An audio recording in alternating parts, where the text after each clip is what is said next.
Bismillahirrahmanirrahim. Assalamualaikum warahmatullahi wabarakatuh. Anak solih solihah, bagaimana kabarnya hari ini? Semoga antum dalam keadaan sehat walafiat, tetap semangat dalam belajar meskipun masih dalam kondisi belajar online. Gak masalah ya. Nah, baik anak-anak, hari ini kita mulai masuk ke dalam KBM aktif ya. Dan pada hari ini kita berkesempatan untuk mempelajari bahasa Indonesia. Namun, sebelum kita lebih jauh belajar tentang bahasa Indonesia, Ustazah ingin menyampaikan lebih dahulu dasar-dasarnya dulu ya. Karena sepengetahuan Ustazah, gitu, apa juga yang sudah Ustazah alami ketika dulu masih sekolah, yang namanya pelajaran bahasa Indonesia itu agak kurang disukai oleh anak-anak. Betul apa betul? Ya, bahasa Indonesia itu agak kurang menarik. Kayaknya lebih seru matematika deh, lebih seru sains deh, lebih seru bahasa Inggris deh, dan sebagainya. Nah, ini Ustazah hari ini ingin menyampaikan hal awal dulu ya, sebelum kita melangkah lebih jauh. Kita membahas hal awal dulu. Kenapa sih kok kita harus berbahasa? Gitu ya. Nah, bahasa itu secara umumnya merupakan apa? Alat bagi manusia untuk berkomunikasi. Ketika kita tidak memiliki bahasa, maka akan kerepotan bagaimana caranya berkomunikasi yang baik, gitu ya. Bahasa itu sangat penting bagi kita untuk mentransfer apa maksud kita, gitu ya. Dan orang juga akan mudah menerima apa sih yang kita maksudkan, gitu ya. Kalau tidak punya bahasa ya, mungkin repot sekali bagi kita untuk saling memahami satu sama lain ya. Nah, kenapa juga sih kita kok harus berbahasa? Sebenarnya bahasa itu adalah suatu hal yang universal ya, sangat umum. Dan juga bahasa itu adalah hal mendasar, hal pokok, hal utama dalam proses penciptaan manusia dulu, gitu ya. Allah Subhanahu wa Ta'ala ternyata berbahasa. Bagaimana kok kita bisa tahu Allah itu berbahasa? Kita bisa mengetahuinya dari Al-Quran. Al-Quran itu adalah gaya bahasanya Allah Subhanahu wa Ta'ala untuk memberikan aturan-aturan, memberikan arahan-arahan, memberikan penjelasan kepada kita agar kita bisa mengikuti apa yang Allah inginkan ya, supaya kita menjadi orang yang selamat dunia dan juga akhirat. Allah berbahasa. Ketika juga kita lihat di surat Yasin gitu ya, kun fayakun, jadilah maka jadilah. Bukankah itu juga suatu hal, salah satunya itu adalah berbahasa, begitu ya anak-anak. Nah, ketika Allah menginginkan sesuatu ya jadilah, ya maka jadilah, selesai, seperti itu. Nah, yang berikutnya, Allah itu juga berbahasa dan mengajarkan kepada makhluk-makhluknya untuk berbahasa. Kita sudah sangat familiar dengan kisah Nabi Adam. Bagaimana Nabi Adam dahulu ketika diciptakan oleh Allah kun fayakun, lalu Allah mengajarkan kepada Nabi Adam tentang bahasa, ya, mengenal benda-benda yang ada di sekitar Nabi Adam ketika itu, ya. Banyak ya benda-benda yang ada di surga. Ini namanya ini namanya ini. Diajarkan oleh Allah dengan bahasanya Allah tentunya. Dan sampai akhirnya Allah menginginkan para malaikat dan juga manusia, yaitu Nabi Adam waktu itu, saling bertemu ya, dan dilihat siapa yang termasuk paling hebat. Dan kriterianya itu adalah menyebutkan nama-nama benda, dan otomatis kalau menyebutkan nama-nama benda itu menggunakan bahasa. Tersaringlah di antara para malaikat itu ya, yaitu iblis. Iblis dia tidak mau mengakui kekalahannya ya dari manusia ketika disuruh bersujud kepada Adam, sehingga akhirnya dikeluarkan dari surga.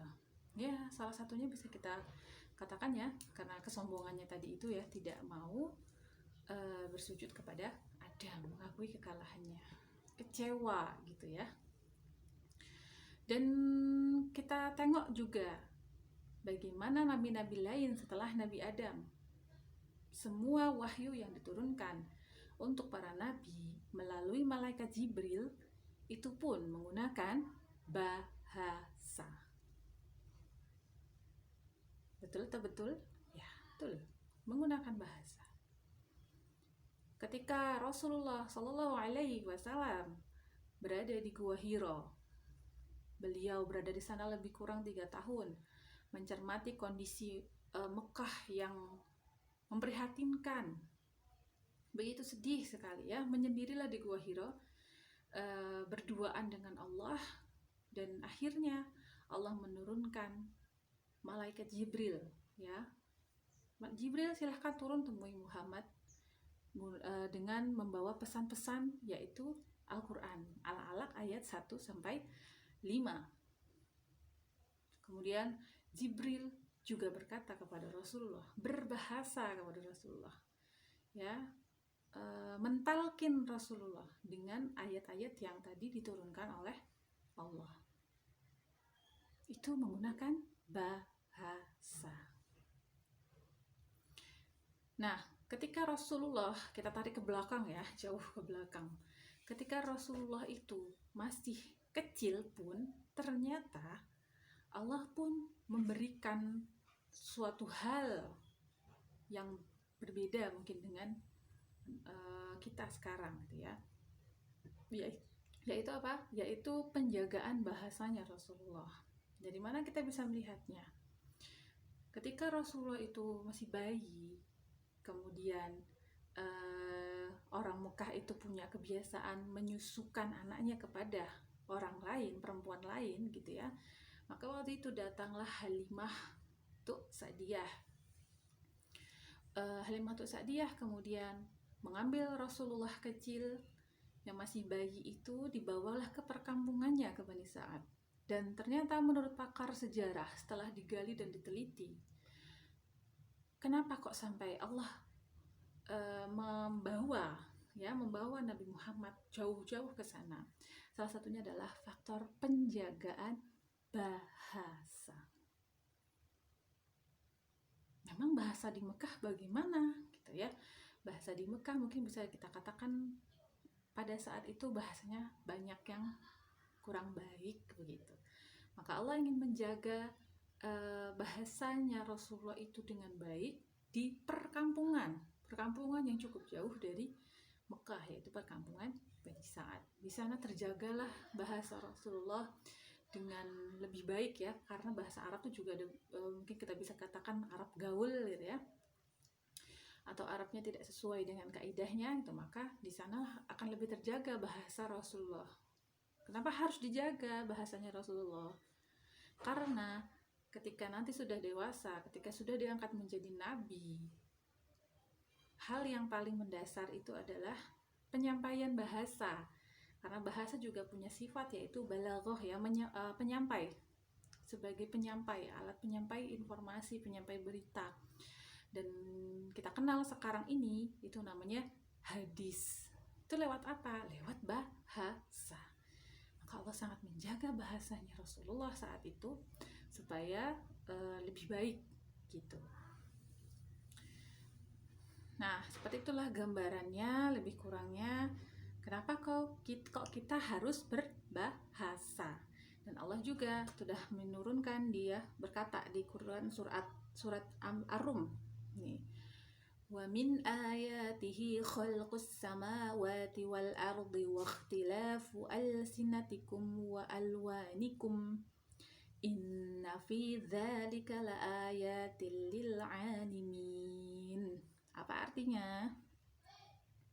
Dan di antara tanda-tanda kebesarannya ialah menciptakan langit dan bumi, perbedaan bahasamu dan warna kulitmu. Sungguh pada yang demikian itu benar-benar terdapat tanda-tanda bagi orang-orang yang mengetahui.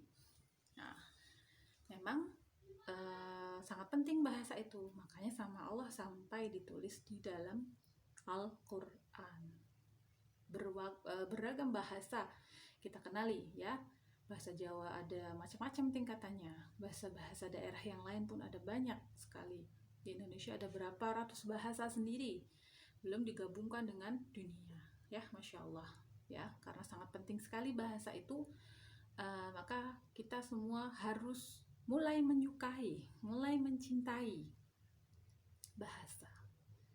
Dan bahasa itu ketika kita bisa mengucapkannya dengan baik, maka insya Allah akan terjadi miskomunikasi gitu ya, bahasanya sekarang tuh akan terjadi kurang ya, kesempatan untuk salah paham tuh akan lebih sedikit ketika kita bisa menggunakan bahasa yang baik.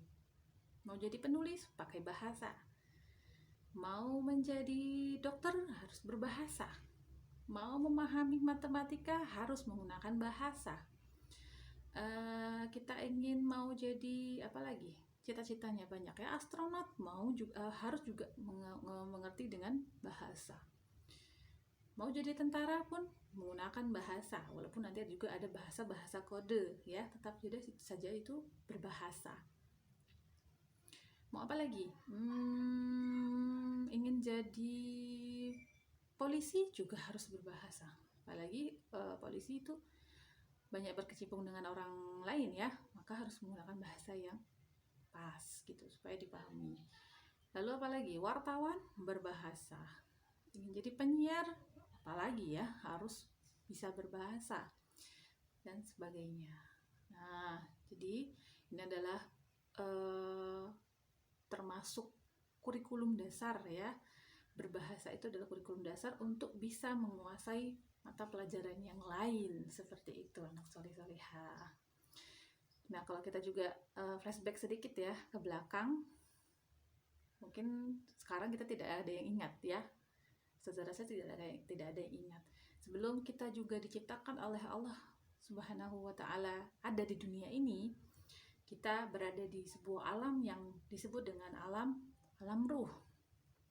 Di sana kita juga sempat berbincang-bincang gitu ya dengan Allah. Kalau kita lihat di Quran itu Al-A'raf ya, kalau tidak salah di Al-A'raf, nanti bisa dicek.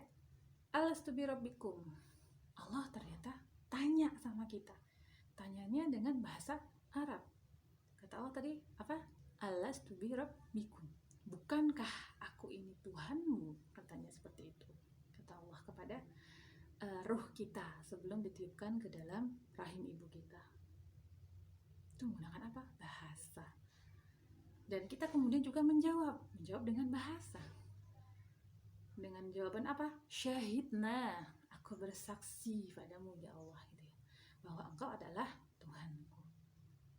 Nah, seperti itu ya anak soleh-solehah. Saja tidak banyak-banyak menjelaskan tentang penggunaan bahasa ini karena juga terbatas dengan ruang serta waktu. Nah, silahkan nanti antum bisa menuliskan ulang ya dengan bahasa antum sendiri apa yang sudah Ustazah sampaikan. Jangan lupa berbahasalah yang santun, karena Rasulullah sendiri juga pernah berkata, lunakkanlah suaramu gitu ya, karena seburuk-buruk suara itu adalah suara himar atau keledai. Itu artinya apa? Bahasa juga. Seperti itu anak soleh-solehah. Sampai bertemu lagi di bahasa Indonesia selanjutnya. Selamat bercerita kembali di buku antum masing-masing. Silahkan kemudian di-upload di Google Classroom. Alhamdulillah, mohon maaf lahir dan batin. Wassalamualaikum warahmatullahi wabarakatuh.